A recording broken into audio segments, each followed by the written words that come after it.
domains. We're going to talk about a lot of really cool topics today. Florence Pugh in Dune 2. Let's get to it. Guys, Florence Pugh, are you a big fan of hers? I sure am. It's being reported that she's in talks to join Dune Part 2. Let's take a look at that story right now, coming from The Hollywood Reporter. Okay, Florence Pugh is in talks to join. Now, it's not confirmed yet. Some places aren't saying that this is going to be confirmed, and I'm pretty sure that it's going to be. She's going to be playing the princess, or like the daughter of the emperor in this, and that's perfect. That's perfect casting. She looks awesome, and she could play very well off of Timothée Chalamet. They go on to get married, but not in this movie. I think that's the way it goes, right? Yeah, so she's in talks. It's being reported by all the big trades, and all the big movie news sites will be talking about it. And yeah, we'll talk about when this is supposed to be coming out. It's supposed to be officially next year, guys, oddly enough. Pugh is being courted to play Princess Irulan, the daughter of the Emperor Shaddam IV.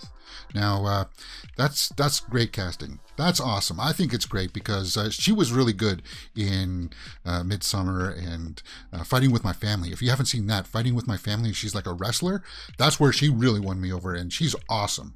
I really love that. Okay, so she's going to be a bigger role in the second one, and if she gets that role, I think that's perfect. Of course, she's also been up for that Madonna biopic, and we'll have to see how that plays out. But all the sites are reporting that Dune Part 2 is going to release next October 2023. Now, I thought it was, some places were saying June, but October, Dune Part 2 will release October 20th, 2023. Okay, well, that gives them a little bit more time. That should be okay. But if she's going to be in this, she's going to be possibly the new Madonna. Actually, you know what? She does sort of look like she could play the younger Madonna right there. But apparently that you have to be like dancing, singing all the time. I don't know how that's going to work out. But Dune Part 2, she joins the cast with Zendaya, Rebecca Ferguson, Javier Bardem, Timothée Chalamet, obviously. And yeah, I think that's interesting casting. That's and it's going to be a matter of days here that it'll get confirmed that Florence Pugh is going to join that cast. And I think that's great. That's fantastic, guys. You're watching Mirror Domains Movie News, your place for entertainment headlines. Guys, this is a show where we actually do talk about the movie news headlines, and you can see that listed right here. And it's a live show, daily, Monday to Friday, 12 p.m. Eastern. You can join us in the live chat, and I will talk with you. Fuzz is there. Hey, man, how's it going? And we'll just go through these topics. We'll talk about Dune Part 2, which we just did. Red Sonya Reboot. There's some casting there that got changed. Argylle with Henry Cavill, and a thriller movie. Zoe Kravitz responds to some of the quotes that came out this week. Picard Wraps. Okay, cool. Crazy Rich Asians 2 has some news. I Am Legend 2, Will Smith talks about that again. And a bunch of big Hollywood elites come out and defend the Oscars and make this plea to put the awards in the actual show. That's not going to happen, guys. And then the biggest story of the day is the Obi-Wan. We got the Obi-Wan first look images. And a cool new trailer for Nic Cage's new movie that came out, that's coming out in April.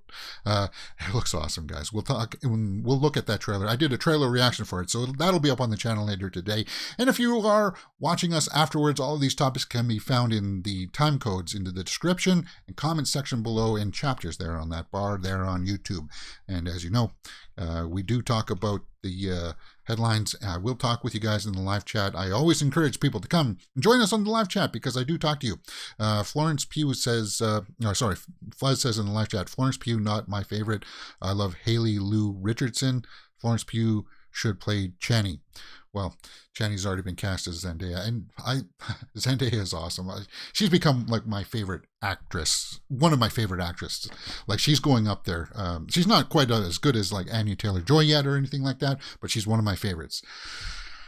Okay, guys, let's just go through the headlines today in an orderly fashion and get through it smoothly. Report comes in that Hannah John Kamen leaves Red Sonja film. And I'm pretty sure that this is confirmed too, because it's being reported by a bunch of places that she's left the role. And we saw this last year or so that this was going to happen, but apparently it's all falling apart. It's all falling apart. according to a recent report by the Illuminati. Well, maybe it's not substantiated yet. Maybe this will be have to be retracted. But guys, if she's going to be out, she was in Ant-Man and the Wasp. It's her biggest role that you guys will recognize her from. She was the villain in that.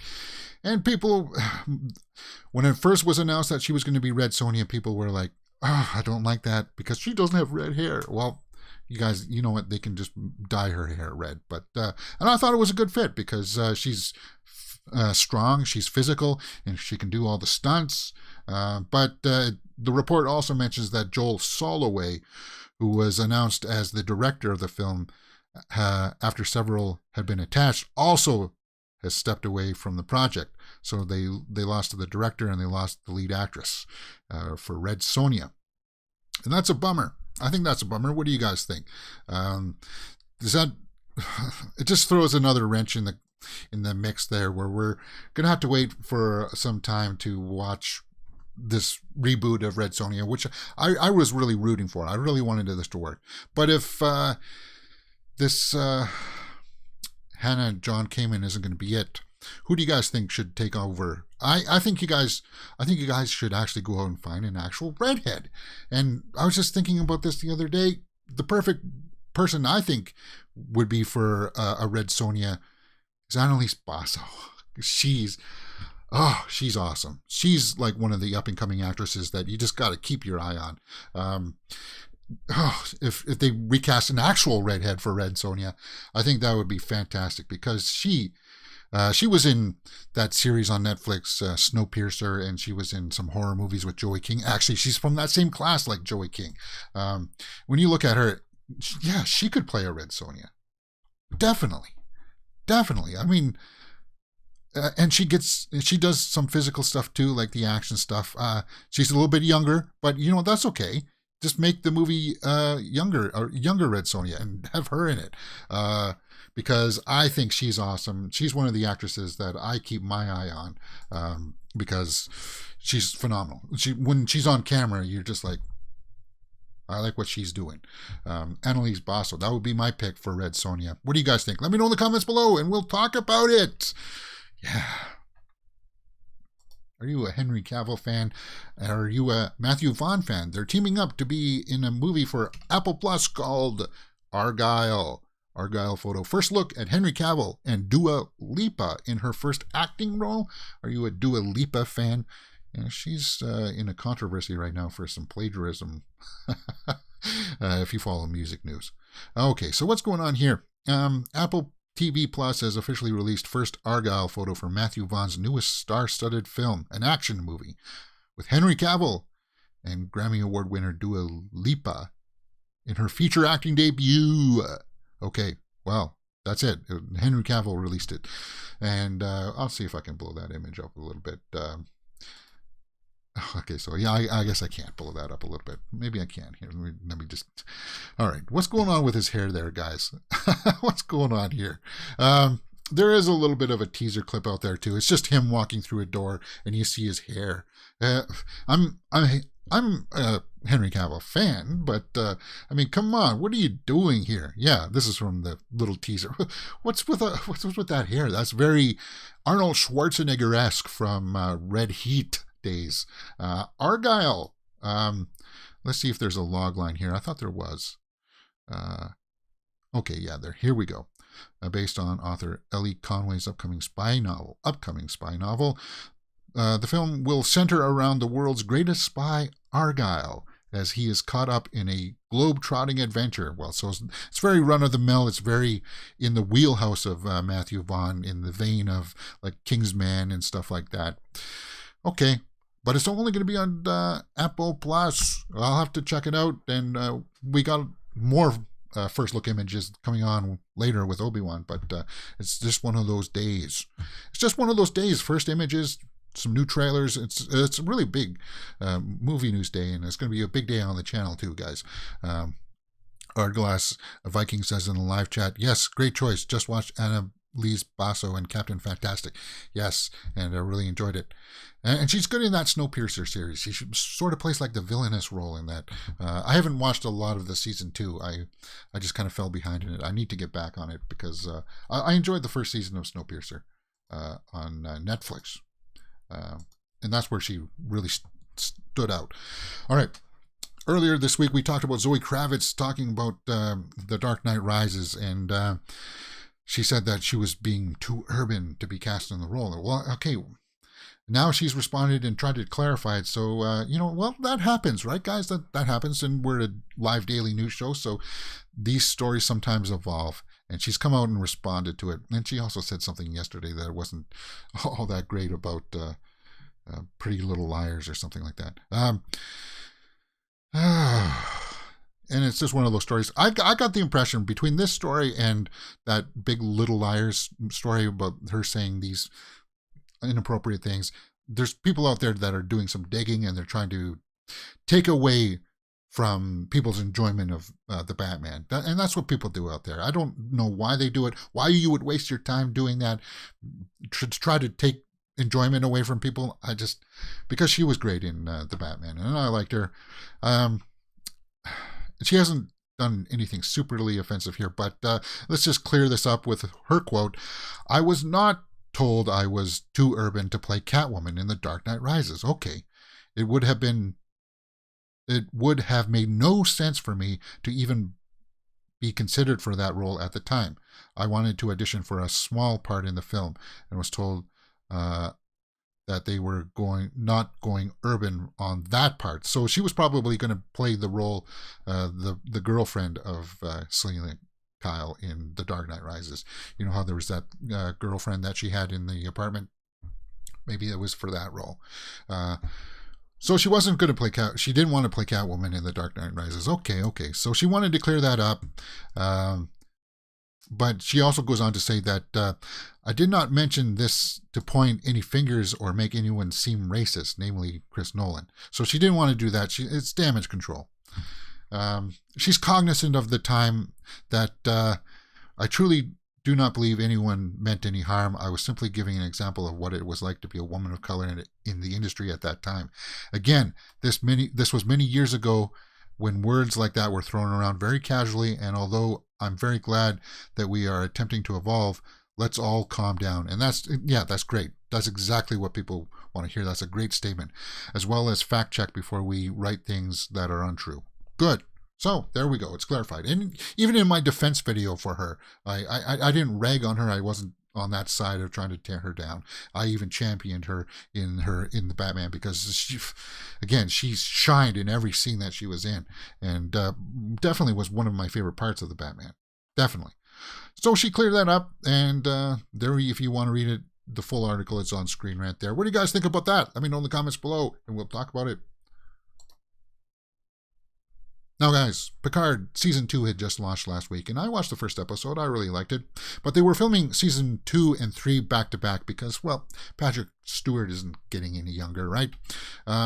Picard celebrates wrapping Season 3 already. They've wrapped Season 3, and Jerry Ryan there took to her social medias to celebrate. And she's fantastic. I always loved the 7 of 9 character, and I really wish that they well, hopefully they can continue on with her, and obviously she's going to be in Season 3 too, and seeing her with Picard is awesome. So she took to her Twitter and she just said, "And just like that, it's done. That's a series wrap on Star Trek Picard. So surreal since Season 2 has just started airing. I can't wait for you all to see what's to come in Season 3. Huge love to our incredible cast and crew. What a journey this has been." Oh, that's good. That's good. They got it all in the can. So all of Picard is done. Patrick Stewart is done with playing Picard in the Star Trek universe. For now, at least, hopefully. He's in his 80s now, guys. So, right? He's in his 80s. But they got it all in the can. It's done. The only thing that I wanted to take away from this, it doesn't sound like we're going to get a Worf or Geordi in the series. It doesn't sound like it, unless we get some news about Season 3. I just wanted to see, because Picard had a great relationship with Worf. because of all of those Klingon episodes and him being involved in the High Council and stuff like that. Those were good episodes, and I liked that interaction that he had with Worf. And I would have liked to have seen that more evolve. But hopefully there's talks, maybe a Worf show will happen. But Picard Season 3 has wrapped, and that's cool. That's good news. They're going to keep it in a timely order for us, so we don't have to wait years for the next series to come along. And that's good. Moving on. Crazy Rich Asians 2. Crazy Rich Asians update given by Henry Golding. Guys, this came out in 2018. 2018, unbelievable. And we still haven't gotten a sequel? Like, they talked about the sequel right away. So what's going on here? We need an update. Okay, so this article over on Screen Rant just goes through a whole bunch of stuff, but let's just talk about the Golding quote here. I guess he was talking with the director and the writer. He says, Golding here says that he can't wait to get back to Singapore. So he says, I always bug director John M. Chu about it, and he tells him the same thing every time. They're trying to figure out the writing. I know they're working on it, but hopefully sooner rather than later. Well, yeah, because it's been since 2018, and guys, you're trying to figure out the writing? Are you saying that it takes more than 3 years to develop a script? That doesn't sound good. That doesn't bode well. I mean, you write the full script. Okay, so it's not funny enough. Then you bring in somebody to punch up the comedy. And because from what I understand, the Crazy Rich Asians was based off books, wasn't it? So you got some source material. What's the problem here? What's going on? Something about this doesn't smell right. It doesn't pass the sniff test. Something else is going on behind the scenes. Maybe they're getting money issues. Maybe they can't get the funds for it. But Henry Golding, I mean, come on. Yeah. He was great in it. And I do want, even Aquafina was great in it. I want to see Crazy Rich Asians 2. Do you? Let me know in the comments below, and we'll talk about it. Hopefully something comes down the pipe soon. I agree with Henry Golding. Something's got to happen, man. And something that maybe doesn't need to happen is Will Smith. He talks about I Am Legend 2. And we knew that this was happening because he shared that image on social media earlier this week. Will Smith rejected I Am Legend 2 before hearing Michael B. Jordan's pitch. So Michael B. Jordan was the one that came up with the idea. So the story is evolving like many of the movie news stories. So let's just read Will Smith's quote here. And it's very, very run-of-the-mill. Okay, so Michael B. Jordan says here, the idea came up. I can't talk about it yet, but it's a really, really cool concept, and Michael B. Jordan was part of creating that idea. Okay, and that's what Will Smith said. All right, Jordan said. Okay, but Will Smith said, it was one of those ones that I was going to leave alone, and then I heard the idea, said Smith. But after hearing the pitch, that might work. I think we can do that. It's unclear if the original director will return just yet, but so he heard the pitch and he liked it. He thought that they can do it. Now, we said in that original story that I did earlier this week that obviously they'd have to go with the director's cut. They'd have to go in with that version of where he survives at the end. And the visual effects, as I said, the visual effects don't hold up so well. But that's the update. That's all there is for that story, guys. He said that he was going to put it down, but then Michael B. Jordan and his pitch changed his mind on I Am Legend 2. What do you think? Fuzz says in the live chat, the Crazy Rich Asians 2 won't have the support of China. Yeah, I heard about that too. It just seems to be things that, well, yeah, they're not going to let that happen. And talking about things that aren't going to happen, let's talk about this Oscars Plea by some Hollywood elites.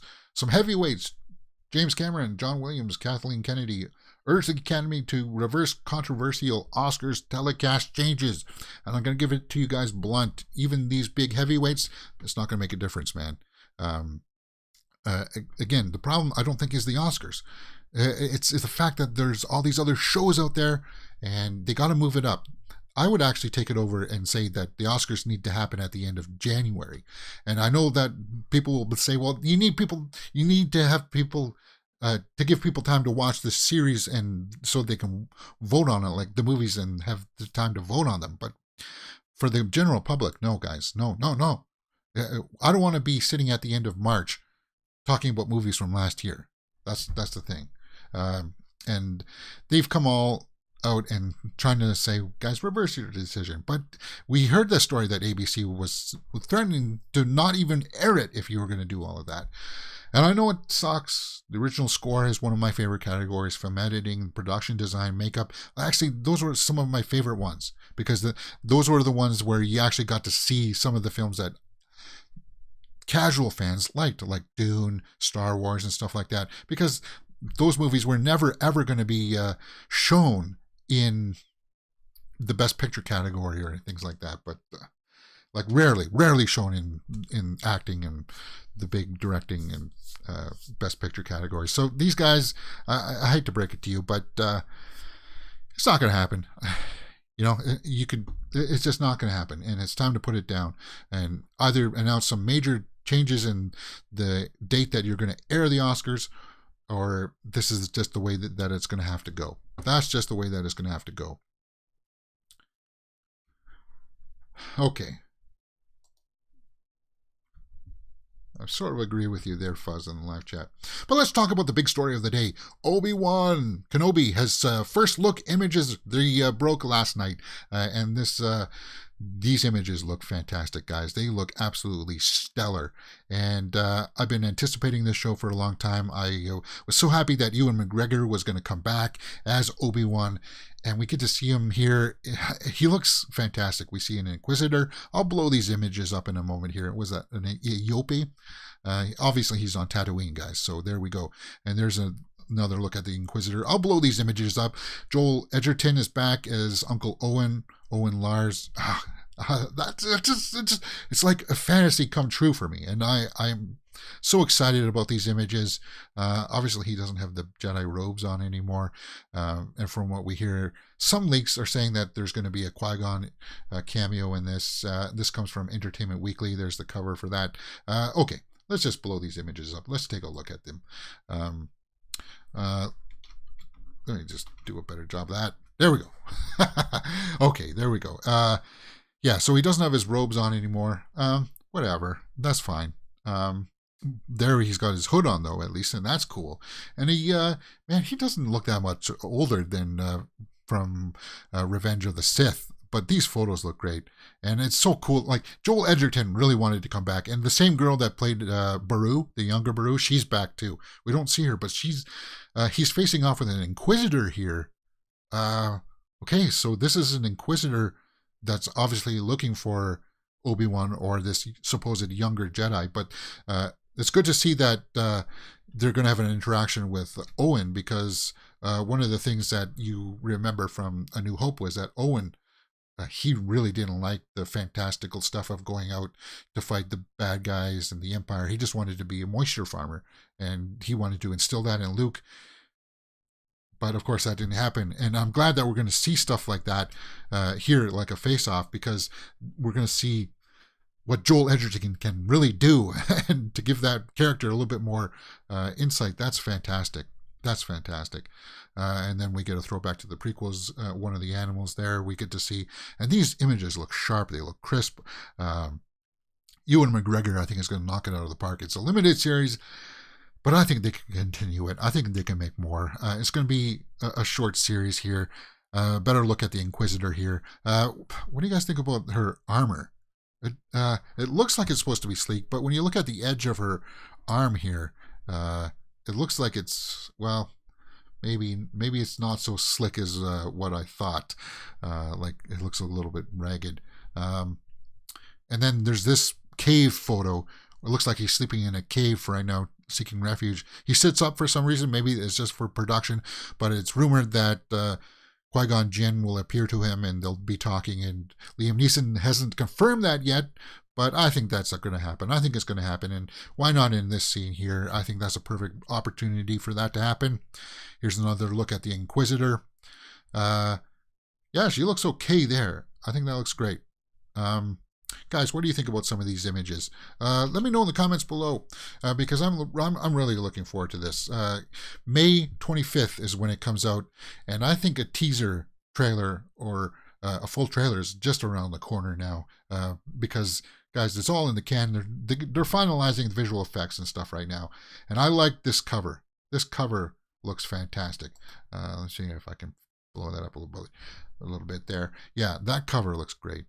I like the colors, and I like the reddish imagery in the back, because apparently it's rumored he will go and face off with Anakin again, with Darth Vader, and learn that he's become more of the machine, and he'll try to one last time go out and try to sway him back, but then just the red eye, maybe the red eye, the redness there, Mustafar, who knows, because we know that Anakin built that castle on Mustafar. Who knows what's going to happen, but I just, these images make me ecstatic. They make me really happy to see. What do you guys think? Let me know in the comments below, and we will talk about it. I think they're fantastic. Absolutely fantastic. What else is fantastic? Nicolas Cage. Now, I did a trailer reaction for this just before I went live. And guys, you got to check out this trailer for The Unbearable Weight of Massive Talent. It's trailer number 2. It's like a mockumentary kind of. Nicolas Cage is playing himself in this, where this drug lord wants to go and have a party with him at his villa in like Mexico or something, and it's played by Pedro Pascal. But the adult humor in this is it's raunchy. It's over the top, and Nicolas Cage looks like he's giving his all. He just really embellishes everything in this, because that's what people equate with him, is that he will go hammy, he will go over the top, and they play into that in this movie, and it looks like it's going to be fantastic. April 22nd is the release date, and they do like throwbacks to like Face Off.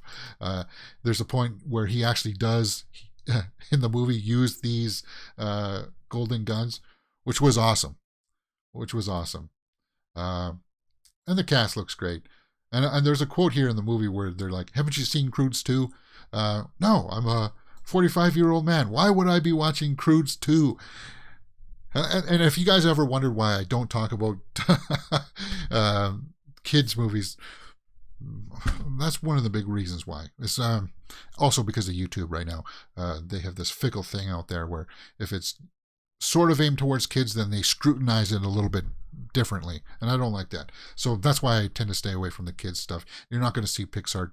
Well, actually, I did Lightyear, but that looks like it's going to be different, a little bit more older in tone. But this Nicolas Cage movie looks like it's going to be stellar, and I urge everyone to go out and check it out. Pedro Pascal, Tiffany Haddish is in this, and it just looks like a blast. And he does this token screaming and Nicolas Cage stuff in it. The Unbearable Weight of Massive Talent, April 22nd, guys. I think that looks awesome. I think it looks great. I encourage everybody to check it out. It's going to be up. My trailer reaction will be up on the channel later today. And yeah, that's it. Just one quick little story here at the end of the day. Blade MCU debut will reportedly be revealed in some other show called Werewolf by Night. Are you guys looking forward to the Blade? He was heard in the Eternals post-credit scene, but Mahershala Ali is going to be playing it. Delroy Lindo is going to be in it, but Mahershala Ali is going to be like 50 something when he starts filming this. I'm kind of like, I don't know about this, man. Get to it already. That's what it's like. That motif from Crazy Rich Asians 2. Get to it already. Wolf by Night Halloween special at Marvel is planned for Disney Plus, and that's where we're gonna first see Blade in a Halloween special. I don't like the sounds of that. That doesn't bode well. What do you guys think about that? Obi-Wan is looking on point. Argylle Viking says in the live chat, I can imagine that the Star Wars diehard fans will scrutinize every inch and every second of the show, hoping it passed the test. It will. I think it will. Ajay Kumar. Sir, I have a question. When is the next season of Cobra Kai? Well, it's filmed. It's in the can. I haven't seen an actual headline for Cobra Kai season 4 yet. I know it's in the can. Whoops.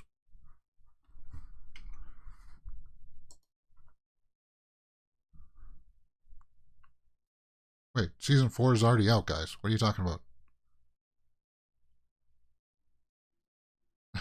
Yeah, no, you mean season 5 is what you're talking about. And that's what I was thinking. Because I think season 5 is going to be like the last one, right? Because it's like Stranger Things. Cobra Kai's slowly started to overstay its welcome. Like, it was a fantastic idea to start out, but you're just slowly starting to spin your wheels and tell the same story over and over again.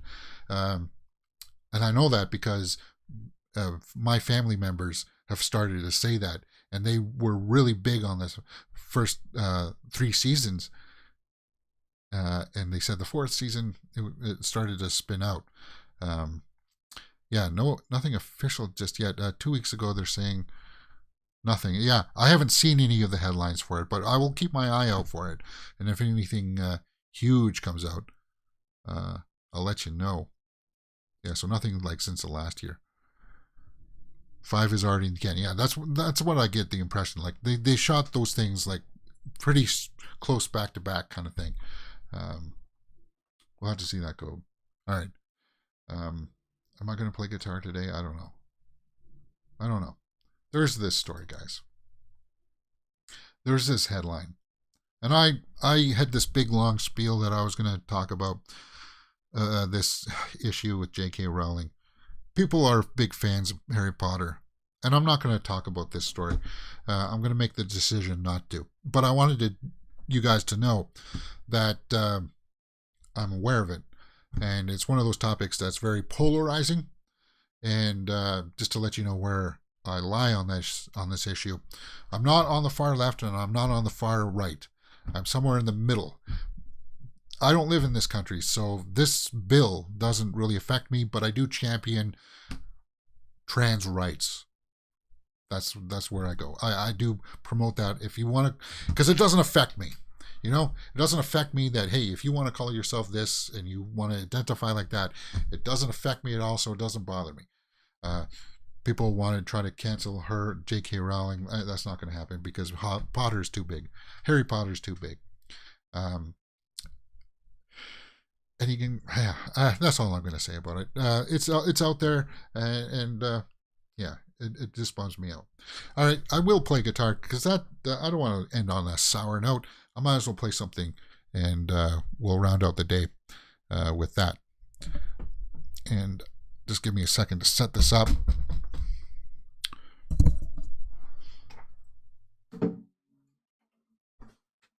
I wanted to play a song.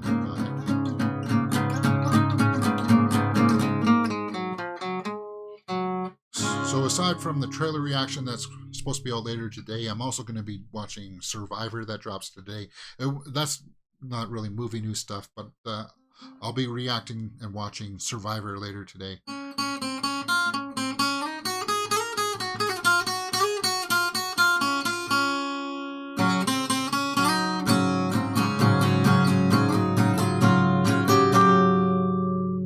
Ooh.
right. Fuzz says in the live chat, I was the biggest Survivor fan in the world, but the politics drove me away. And yeah, it can do that. But I'll give the new season a chance. That'll be on later tonight, probably around 8:30ish. It's on 8 o'clock at my time, but I'm taping it on TV so that I can fast forward through the commercials, and that's how that'll work. Yeah. All right, guys, those are the big topics of the day. I'll see you tomorrow on the show. Mirror Domains.